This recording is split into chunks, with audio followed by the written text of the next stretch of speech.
Banyaknya memang kasus, terutama angka kematian ibu di Indonesia masih sangat tinggi ya.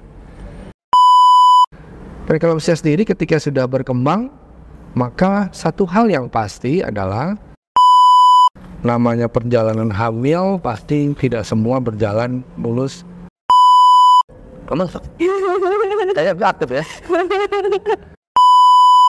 Pasien bawel banyak nanya atau pasien diem? Pasien diem yang ya. Pilih yang mana? Dokter Ya. panutan Dokter Irfan. Ya. Ada nggak? Panutan apa nih? Maksudnya dokter juga apa gimana? Dokter juga.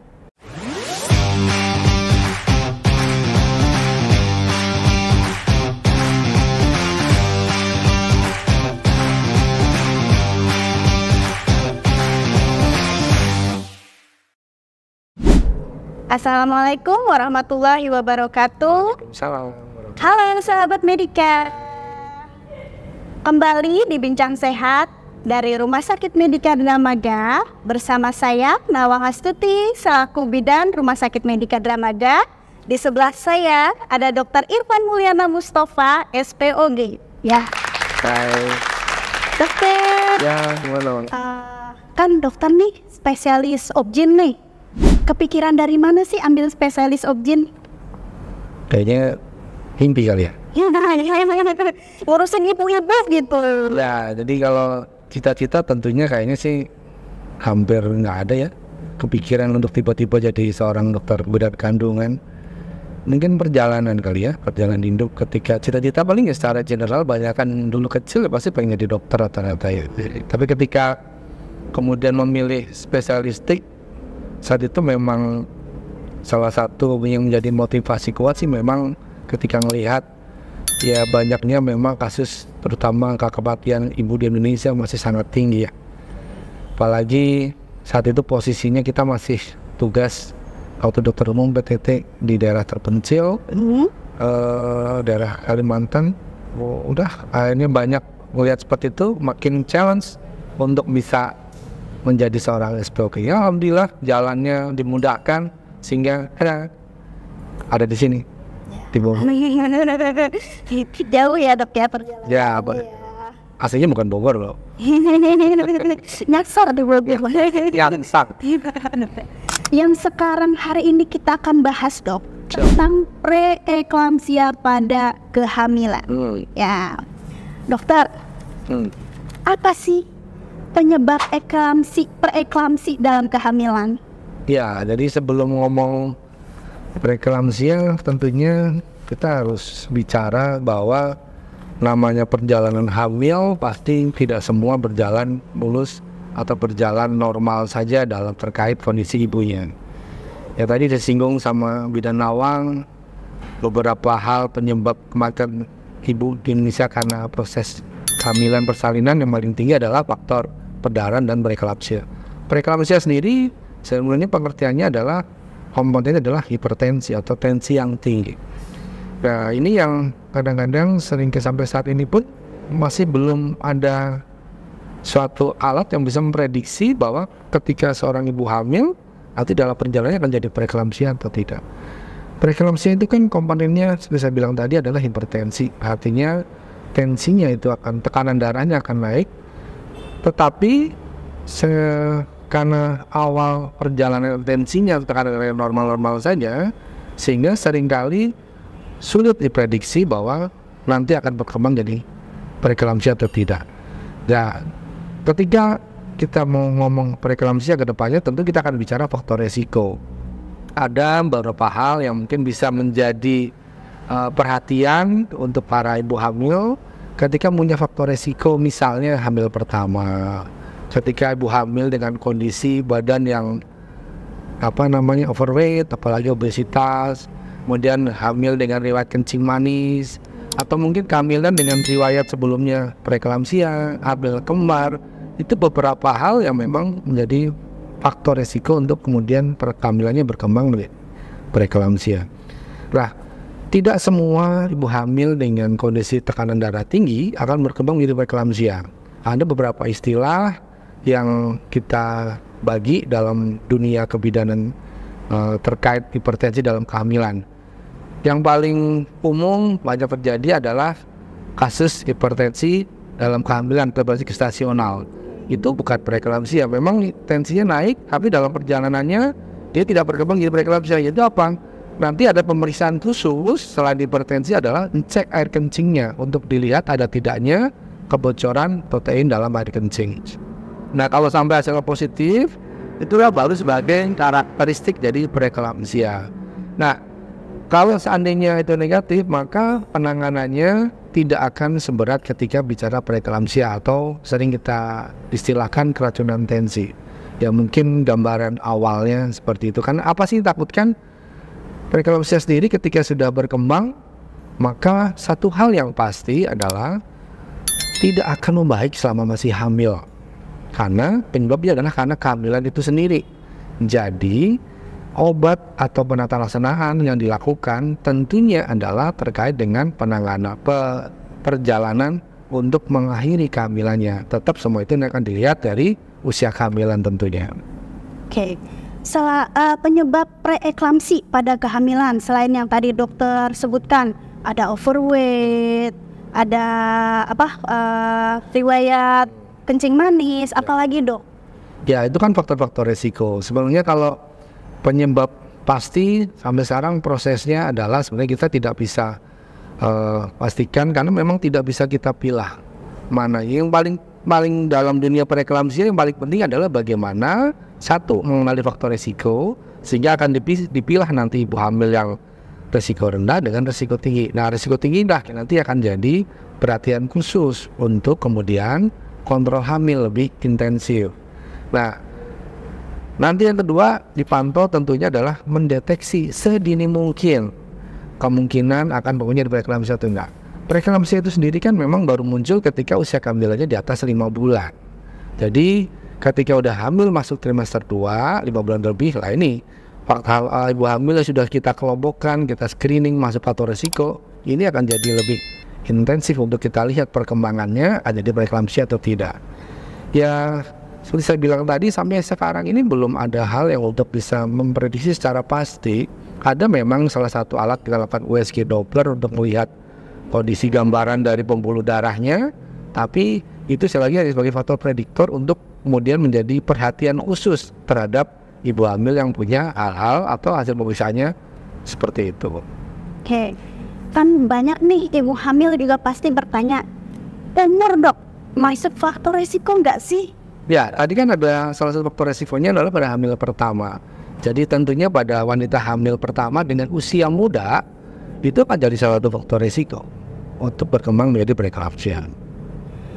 Untuk lebih mengarah ke kita bisa sebut preeklamsia itu dari umur kehamilan berapa minggu? Ya, apa poinnya adalah di 20 minggu. Jadi ketika masuk usia ke 5 bulan, maka ketika ibu hamil kemudian muncul gejala atau tanda Darah tinggi, tensinya naik, tekanan darah tinggi, nah itulah baru akan dipilah. Nanti akan dilakukan pemeriksaan lanjutan, yaitu adalah melihat, memeriksa ada tidaknya kebocoran protein dalam air kencing. Itu yang akan menjadi marker sebagai menegakkan diagnosis ibu ini masuk preeklamsia atau tidak. Di situ nanti itu pembedanya. Nah nanti makin awal terjadinya preeklamsia itu akan berhubungan dengan perjalanan kehamilan, termasuk komplikasi preeklamsia yang lebih jelek dibandingkan dengan makin mendekati 9 bulan baru muncul preeklamsia. Jadi nggak mesti kita akan di usia awal kehamilan nih kita baik-baik aja, tiba-tiba bisa langsung berat, kita tiba-tiba tensi tinggi. Bisa, karena memang kan seringkali perjalanan MS-nya justru malah tekanan darah di awal normal-normal saja. Ini yang sering tanyakan pasien, loh, saya dari awal tensinya normal dok. Ya, memang banyak. Ya seperti itu, memang baru munculnya ketika seringkali di trimester 3. Trimester 3 kapan sih? Ketika udah 8 bulan, 9 bulan, itu baru ketahuan ternyata tensinya naik. Dan kemudian ketika dikonfirmasi kebocoran protein, barulah tegak. Tapi nggak usah khawatir untuk sahabat medika atau terutama ibu hamil, bahwa secara statistik pun bicara persentase, ketika ibu hamil dengan tensi tinggi atau tekanan belum tentu semuanya akan berkembang menjadi preeklamsia. Itu yang harus digarisbawahi. Jadi supaya menjadi kekhawatiran bahwa ketika tensi tinggi selalu preeklamsia? Belum tentu. Karena tadi ada istilah hipertensi dalam kehamilan atau bersih gestasional, itu kan adanya tensi tinggi tapi tidak disertai dengan kebocoran protein dalam air kencing. Jadi sehingga tidak ditegakkan sebagai preeklamsia. Bagaimana cara agar kita nih yang ibu-ibu hamil nih terhindar dari preeklamsia, dok? Ada nggak nih? Ya, itu hal yang sulit. Ya tentunya pertama berdoa, mudah-mudahan perjalanan hamil baik-baik saja sampai 9 bulan. Kedua tentunya karena tadi ada beberapa faktor risiko yang disebutkan, ya artinya kalau ibu hamil kategori faktor risikonya salah satu saja masuk, maka segeralah dia untuk melakukan pemeriksaan rutin secara teratur, nah kemudian termasuk juga mungkin ke SPOG atau untuk istilahnya memeriksa adakah kemungkinan ke arah preeklamsia atau tidak. Nah sebenarnya kalau pencegahan ketika sudah terjadi kehamilan secara ilmiah tidak bisa dilakukan. Yang ada adalah mendeteksi dini. Kalau mencegah, ya karena preeklamsia hanya terjadi pada kehamilan, tentunya beruntunglah yang sedang tidak hamil, ya kan? Kalau tidak hamil, tidak terjadi preeklamsia, ya dong. Ya, tapi kita konteksnya bicara kehamilan.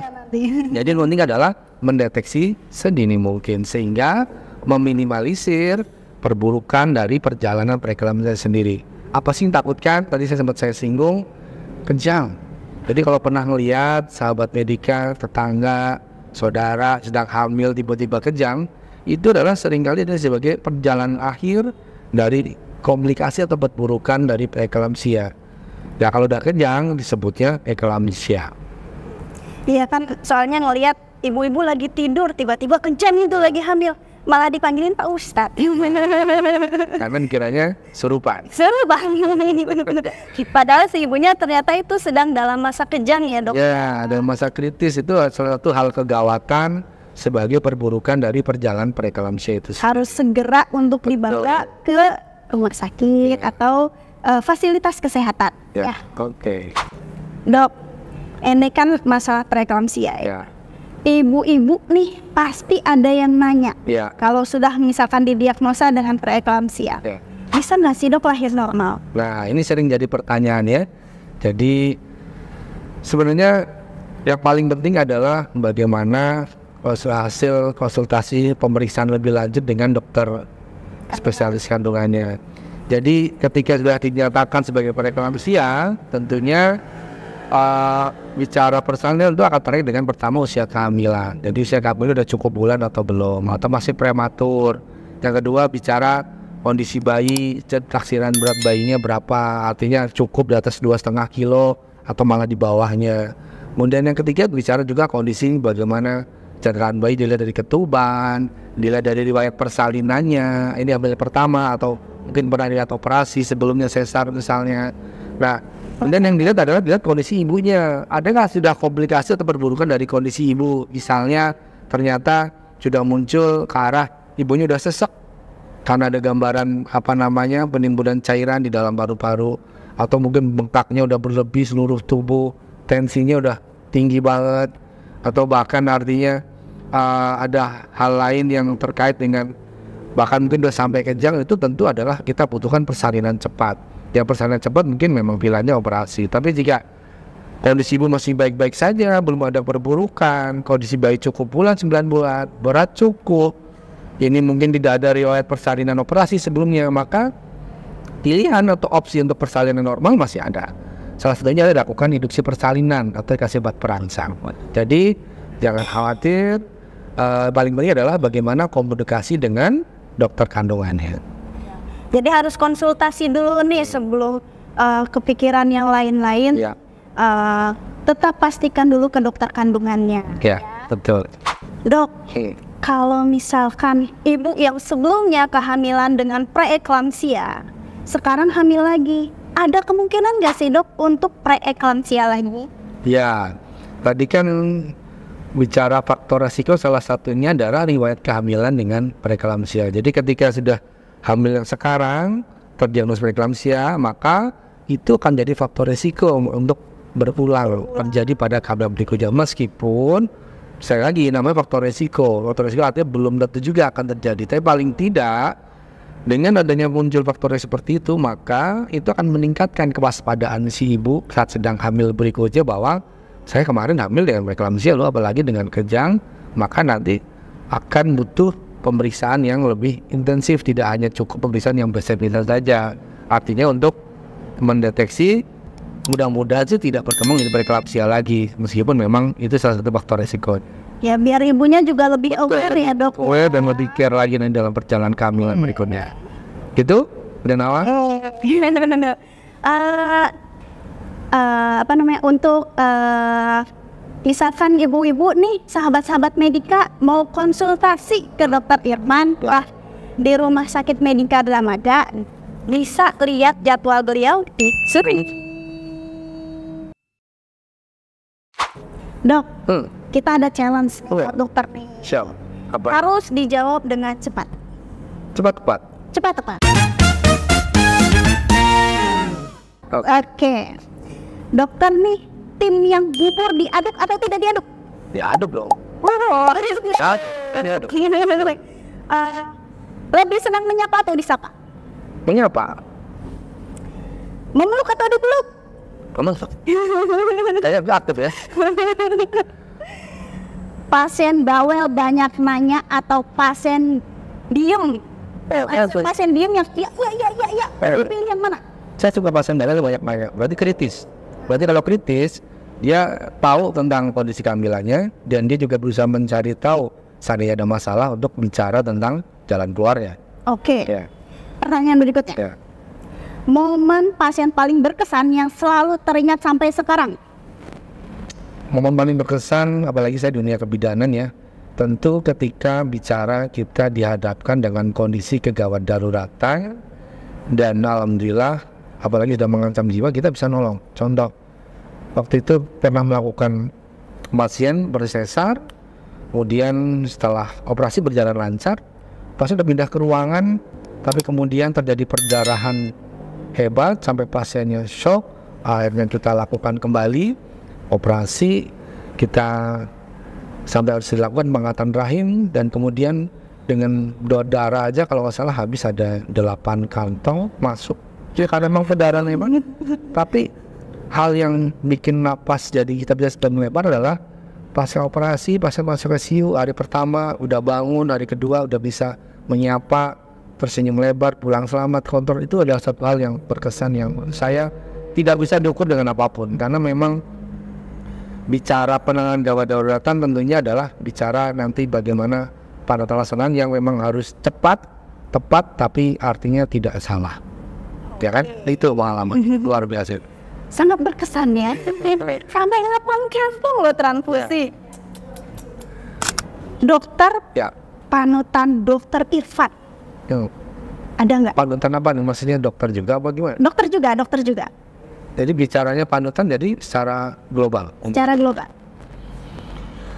Kalau panutan ya, saya karena kebetulan pendidikannya berasal dari Jogja, jadi dari Universitas Gadjah Mada untuk pendidikan dokter kandungannya memang ada yang menjadi panutan, yaitu salah satunya beliau sekarang sih, boleh sebut nama nggak? Boleh ya? Ya, dia sekarang dulu mantan direktur Rumah Sakit Sarjito, seorang dokter kandungan juga, Dokter Rukmono Siswisanto. Dia seorang SPOG konsultan fetal maternal. Nah, yang saya sangat salut dengan beliau dengan kesibukan sebagai manajerial, tetapi memang ketika bicara pelayanan pasien sangat sabar. Kemudian dan di Jogja itu bahkan ketika bicara nggak cuma pelayanan, bicara masalah tarif tuh sampai saya geleng-geleng, kok bisa dokter kandungan kasih tarif serendah itu.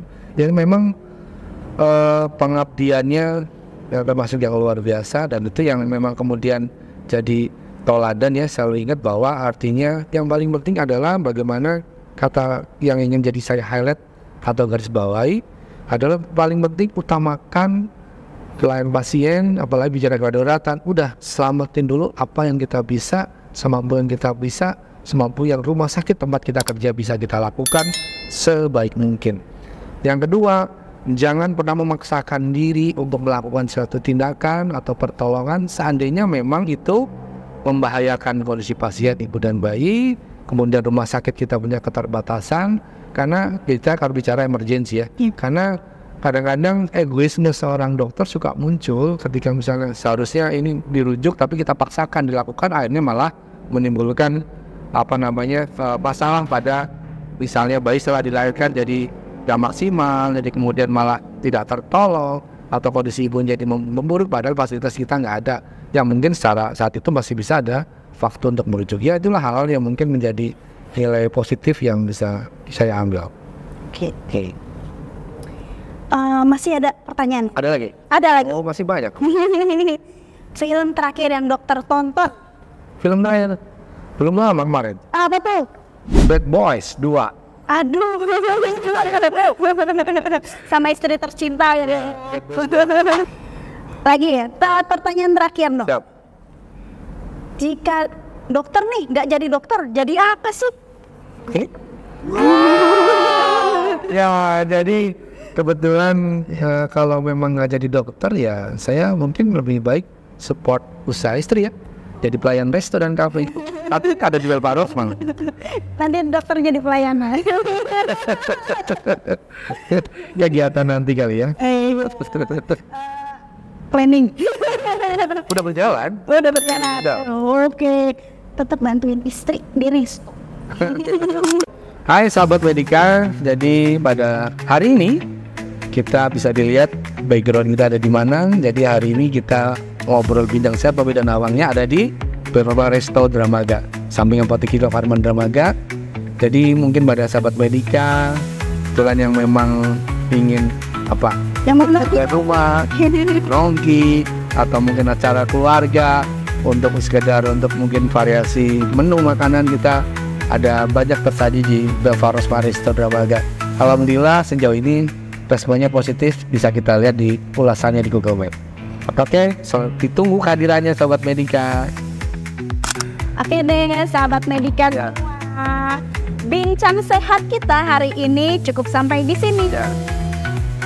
Sampai jumpa lagi di bincang sehat berikutnya. Oke, dadah sahabat Medika. Assalamualaikum warahmatullahi wabarakatuh. Waalaikumsalam warahmatullahi wabarakatuh.